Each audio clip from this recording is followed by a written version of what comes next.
नमस्कार दोस्तों, स्वागत है आपका हमारे चैनल में। आज एक बूढ़ी माँ की दर्द भरी कहानी सुनूंगा। एक बार एक बूढ़ी माँ को अपने ही बेटे ने एक वृद्ध आश्रम में ले जाकर छोड़ दिया। इस बूढ़ी माँ का ये वही इकलौता बेटा था जिसके लिए इस माँ ने जीवन भर संघर्ष किया। इस बूढ़ी माँ ने अपने बेटे के लिए वो सब कुछ किया जो एक माँ को करना चाहिए, और आज भी अपने बेटे को किसी भी तरह की परेशानी ना हो, इसीलिए आश्रम में रहने के लिए तैयार हो गई।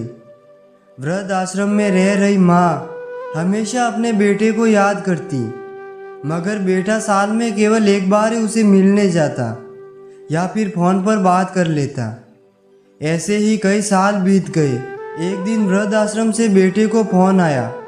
उन्होंने कहा, बेटा जल्दी से आश्रम आके अपनी माँ से मिलो, वो बहुत सीरियस है। बेटा जब अपनी बीमार माँ के पास पहुँचा तब वो अपनी आखिरी सांसें गिन रही थी।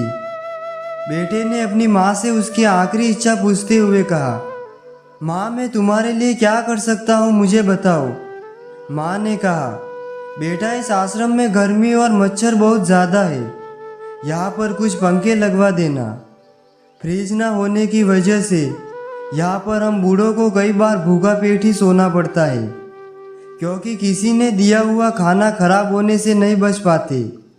तो इस आश्रम के लिए एक दो फ्रिज भी खरीद कर दे देना। बेटे ने अपनी माँ की सारी बातें सुनी और अपनी माँ से पूछा, आपने इतने साल यहाँ पर निकाल दिए, पर आपने कभी ये बातें मुझे पहले नहीं कही।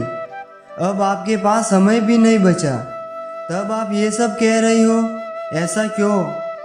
माँ ने बेटे को जवाब देते हुए कहा, बेटा मैंने गर्मी, भूख, पीड़ा सब सहन कर लिया, लेकिन मुझे पता है जब तेरे बच्चे तुझे यहाँ पर छोड़कर जाएंगे तब तू ये सब सहन नहीं कर पाएगा। इसीलिए तेरी सुविधा के लिए मैं तुझे यह सब लगाने के लिए कह रही हूँ। दोस्तों, माँ की इस आखिरी लाइन के बारे में आप क्या कहना चाहते हो, हमें कमेंट करके ज़रूर बताना। इतिहास हमेशा अपने आप को दोहराता है। अगर आप चाहते हो कि हमारे साथ अच्छा व्यवहार हो, तो आपको भी दूसरों के साथ वैसा ही व्यवहार करना पड़ेगा। दोस्तों, चैनल पर नए हो तो चैनल को सब्सक्राइब कीजिए। धन्यवाद।